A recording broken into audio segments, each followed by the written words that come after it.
I'm going to jump that onto the back of the flatbed. And those guys, I'm going to give them a lot of money. And they're going to take us into the Portofino.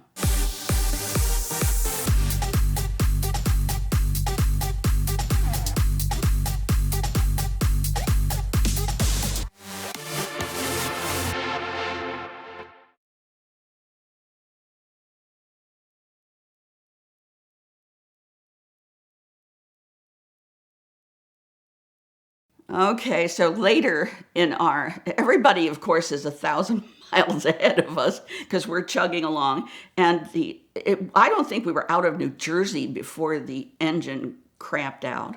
We began to throw 40 weight oil into keeping it lubricated and running because we didn't know what else to do. We didn't have another car. Everybody was, California waiting for us. We really didn't know how else to handle it, but all we did was pitch 40 weight oil into this vehicle and just kept it moving along. We finally got to Palm Desert, California.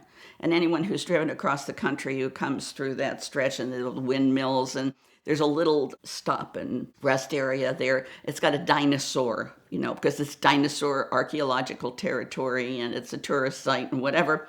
Well, before we get to the dinosaur, you're coming up a little grade, if I remember correctly. And all of a sudden I hear from the driving team, "Oh, shit."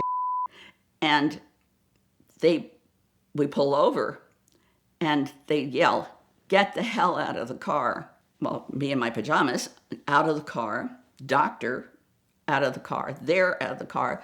And all of a sudden, there's a fire.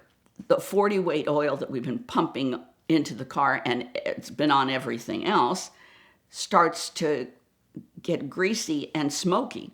Now the ambulance and the patient are covered with smoke.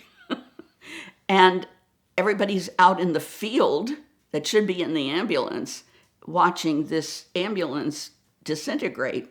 All of a sudden, a Chips comes along. Brock and Hal go up to him, and I'm kind of going through the brush of the cactus in my pajamas. And Lyle Royer's there standing around because he doesn't really know what he's doing. And they're talking to the Chips guy, and he says, "What's the patient doing walking around?" And he said, "Well, we couldn't keep her in there with the smoke and the fire." So they're having this logical conversation about a totally illogical subject that nobody, anybody would have said, why would the patient be able to walk around in the cactus if she was a patient in an ambulance? But no one ever got to that level of intelligence. So we're watching this whole drama, and the Chips finally says, "Well, do you guys need anything?" And I'm out there saying to the woman, "Well, here's my list," And it's like, do we need anything? What was your first clue? And anyway, and don't forget, we had a forged tag on the car. He checked nothing. So he says, "Well, I'm drive ahead and I'll send something back here to help you." We said, "Oh, great." We waited and we waited. Nobody ever showed up. So we're pushing this ambulance down the road. We didn't know what else to do. We finally get it to the dinosaur rest area, which couldn't have been that far because for us to push that thing was complicated. Plus it was oily and we were afraid of exploding and fire and all stuff. So we get to the ambulance, and there's a little bit of a wall in front of the dinosaur, it was anyway, and the dinosaur is up on this wall so that they've jockeyed him higher to look more dinosaurous. And so we pushed the ambulance in there, and we're standing around, but we didn't have cell phones. You think about the time that when this happened, there was not much to do. You had CBs and stuff, but you really couldn't ever count on that because sometimes information would just disappear and nobody would respond to anything. So Hal looks at the dinosaur on the wall, and we said, "What do we do now? Where are we going to go?" And then, God was listening, 2 young truck drivers were flatbedding going back to LA with an empty bed. And it was an open flatbed truck. And so Needham looks around, typical, stuntman, and he says, I'm going to jump this thing. And I said, I beg your pardon, what are you going to do?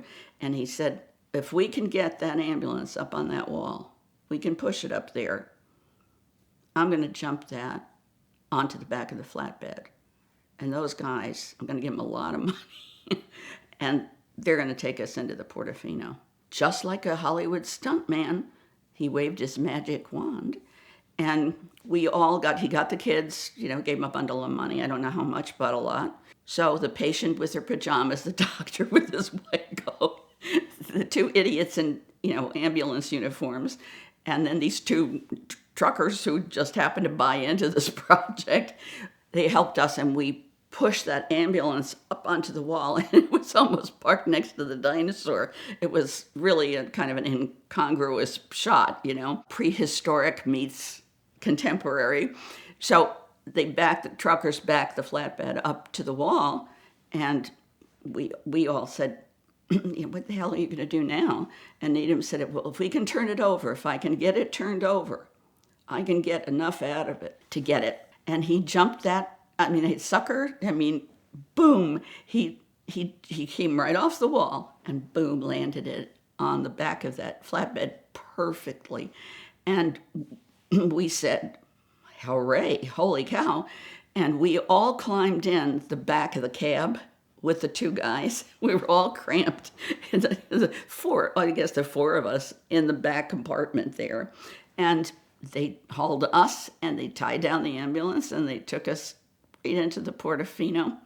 And Lyle Royer, the doctor, left the ambulance and us and walked off into the sunset. And we never saw him again. It was surreal.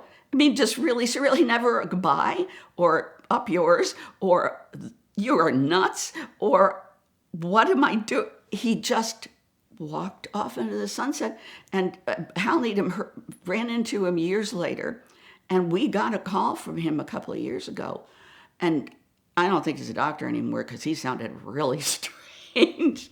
He was smoking something very strange, but the ending of that was he walked off into the sunset.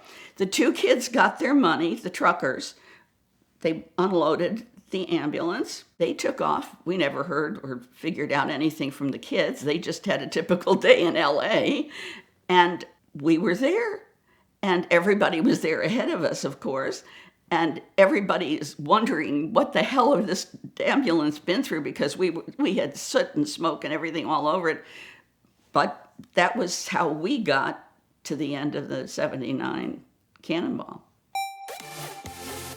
We all love Amazon, but most of us have had that experience where you buy something with a lot of glowing reviews that shows up and is just a piece of garbage, and it wasn't what you thought you were buying. Unfortunately, Amazon can be full of bad actors and fake reviews and things that just don't live up to what you think is going to come in a day or two after you order it. That's why New on Amazon has been developed. It was developed by Patrick Kupolari, a friend of the channel, a good storyteller who's talked about BMWs and McLaren F1s and things like that, and he's a huge e-commerce expert, and you can learn more about that on his YouTube channel. But he built a site of trusted sellers, well-reviewed products, and things that he actually knows will show up looking the way that you want them to. And so it's a great way to filter out some of the noise and some of the bad products that you might otherwise discover on Amazon. So check out New on Amazon at the link in the description below, and thank them for supporting VINwiki this month.